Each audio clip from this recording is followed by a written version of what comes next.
감사한 게 오늘 날씨가 별로 안 춥죠? 어제는 눈이 펑펑 왔고 내일은 또 영하 10도인데 와, 오늘만 이렇게 안 추워. 이럴 수가 있습니까? 하나님이 우리나라를 너무나 사랑하셔서 좋은 날씨까지 허락하신 줄 믿습니다. 오늘 이 자리 아까 2시 이전부터 서울에서 달려오신 우리 귀한 목사님입니다. 귀한 목회를 하시면서 또 제 대한민국 곳곳을 깨우기 위해서 열심히 다니시는 우리 서울의 예수비전 성결교회 안희한 목사님 무대로 모시겠습니다.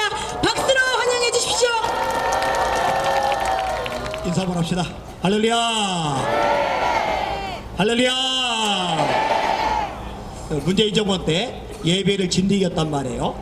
정세균 총리 기억을 합니다. 이낙연 총리 기억을 합니다. 저희 교회 한 주도 안 빠지고 매주 경찰들이 쳐들어왔어요. 매주 공무원들이 쳐들어왔어요. 한 번은 예배 시간에 설교를 하는데 경찰이 예배 시간에 막 들어오는 거예요. 제가 소리 지르세요. 나가! 제가 작정하고 소리 지르면 소리가 꽤 나오거든요.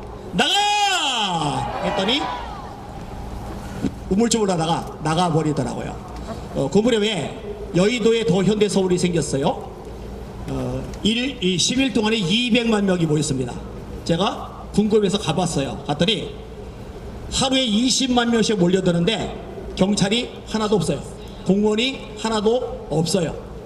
교회는 20%만 예배드려라, 30%만 예배드려라, 50%만 예배드려라, 방송위원들만 예배드려라 이랬는데 우리는요 매주 그냥 예배드렸어요. 그래서 교회를 폐쇄를 당했어요. 잠깐만, 4번을 폐쇄를 당했어요. 4번째 폐쇄 당하고 나서도 예배 드리려고 그러니까 법을 잘 아시는 분이 전화를 했더라고요. 안 목사님, 그대로 있으면은 감옥 갑니다. 그러니까 감옥에 안 가는 비결 6가지 알려드릴게요. 법을 잘하는 분이라 6가지 방법을 조목조목 설명하는데 시간이 꽤 걸려요. 제가 다 들었어요. 6가지 방법을 다 듣고 나서 제가 선택을 했습니다. 예, 그냥 감옥 가겠습니다. 근데 감옥에 가지는 않았어요.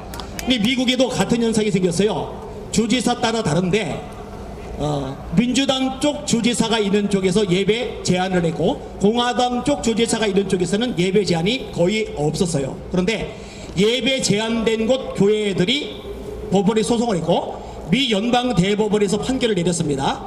헌법에 보장된 종교의 자유가 헌법 하위법인 감염병 예방법보다 우선한다. 따라서 주가 잘못한 거다. 그래서 네바다 주 같은 경우는 교회에다가 보상까지 했어요. 제가 이 기사를 보고서 환호성을 질렀어요. 야, 이게 법이지. 근데 대한민국은 미국 법을 기초로 해서 헌법이 만들어졌기 때문에 대한민국 대법원에서도 예배 짓밟은 게 불법으로 교정이 될 거다. 예배를 지킬 수 있겠다 했는데 웬걸 패소를 했어요. 이때 대법원장이 누구냐? 김명수. 이 사람이 누구냐? 우리법 연구회 회원. 이 우리법 연구회 회원들이요 우리나라 법조기를 완전히 장악을 해버렸더라고요. 강검실 법무부 장관 우리법 연구회 회원, 박범계 법무부 장관 우리법 연구회 회원, 박시환 대법관 우리법 연구회 회원, 죄다 이런 사람들이 차지하고 있는 거예요. 이번에 헌법재판소도 믿을 수가 없는 게 우리법 연구회 회원이 자그마치 3명이나 들어가 있어요. 문영배 헌법재판소장 권한대행. 이 사람은요 부산에 있는 UN 공원에 가가지고 뭐라고 썼냐면요 전쟁을 통해서 어쩌고 저쩌고 이러면서 우리나라 살리려고 6.25 전쟁 때 우리나라 구하려고 목숨을 버린 수많은 미국 병사들, 수많은 연합군 병사들을 조롱하고 비웃는 내용의 글을 썼어요. 여러분, 이런 사람이 대한민국 헌법재판소 소장 권한대행이 되면 됩니까? 안 됩니까? 안 되는 거잖아요. 이 사람 이재명하고 절친인 거 다 드러났잖아요. 7번이나 카톡을 주고받았잖아요. 문자를 주고받았잖아요. 2011년부터. 이재명 그 사람이 뭐라고 했느냐? 만화님께 안보 전해달라고. 여러분, 이재명하고 이렇게 친한 사람이 윤 대통령 탄핵 심판하면 됩니까? 안 됩니까? 안 되잖아요. 그 다음에 이미선 역시 우리법 연구회 회원입니다. 이 여자도 아주 끔찍한 짓을 저질렀죠. 여러분, 더불어민주당, 그 다음에 이 우리법 연구회, 그 다음에 이 좌파 진영 사람들의 특징이 뭐냐? 법을 아주 우습게 여긴다는 겁니다. 여러분, 대통령 탄핵 심판할 경우에 헌법재판소 법에 의하면 헌법재판소 법 규정에 따라야 됩니다. 변론 기일을 정하면 안 돼요. 그런데 멋대로 5번이나 정해버렸어요. 정하더라도 피고인과 상의를 하거나 피고인의 고소인과 변호인과 상의를 해야 되는데 상의를 아예 안 했어요. 여러분, 이런 사람이 헌법재판을 통해서 윤 대통령 심판하면 됩니까? 안 됩니까? 안 되는 거죠. 정계선, 이 여자 역시 우리법 연구회 회원입니다. 이 여자의 남편이 윤석열 대통령 탄핵 시국 성명에 앞장섰던 사람이죠. 그래서 윤 대통령 쪽에서 기피 신청을 했는데 기피 신청을 헌법재판소에서 받아들이지 않았어요. 여러분, 정계선 같은 여자가 윤 대통령 탄핵 심판하면 됩니까? 안 됩니까? 이게 다 썩어 빠진 거예요. 다 부패해 버린 거예요. 제가 우리법 연구회 회원들 굉장히 많은데 일부만 인용을 해볼게요. 노정희 대법관제이고 21대 중앙선거관리위원장을 했습니다. 그 다음에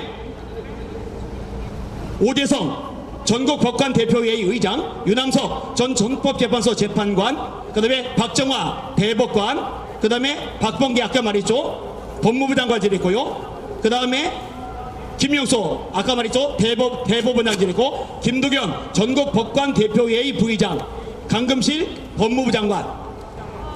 아니, 사조직에 불과한 우리법이 노무현 대통령 때, 그 다음에 문재인 대통령 때 권한을 다 차지하더니 밑에 있는 중직들도 전부 다 우리법 회원들로 갈아치워 버린 거예요. 헌법재판소를 완전히 장악해 버린 거예요. 그리고 이번에 새로 또 헌법재판관으로 임명하려는 나은혁, 이 사람 역시 우리법 연구회 회원입니다.